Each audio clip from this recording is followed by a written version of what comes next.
I think we should not underestimate the capacity and the intention of the Chinese to move in a direction which is quite a long way from the traditional communist system.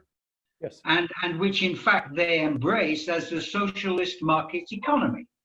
Correct. And I think I was first in China in 1981 with the Director General of IATA. We went to help the one Chinese airline that was domestic, and it had everything, military, crop dusting, to move into the international area. And a guy who was part of the Chinese delegation, who was the interpreter, but may well have been the head of delegation because they did that kind of thing in those days.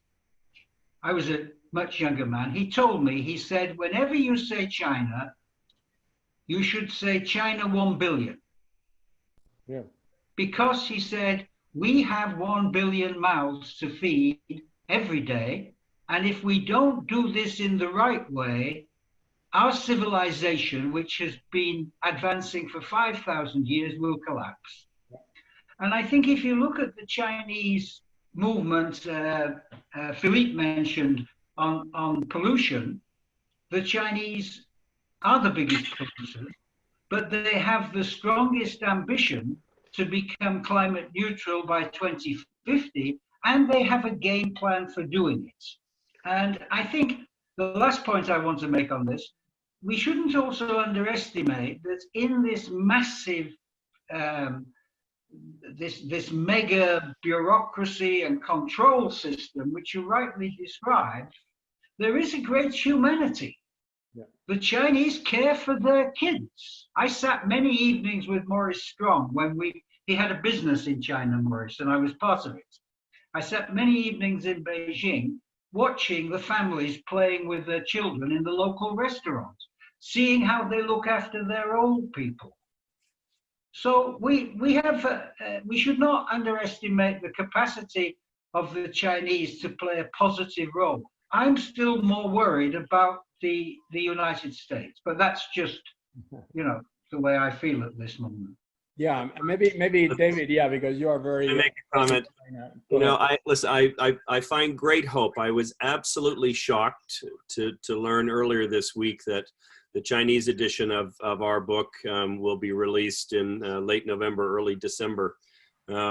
We had interest from several Chinese publishers. We were delighted to be able to partner together with the country's largest. Their expectations for book sales are overwhelming numbers. They believe that the interest across the country will exceed any books written in and around this subject historically. But we found that what was scheduled to have been launched a year ago was dragging and dragging. Carlos visited 7 months ago.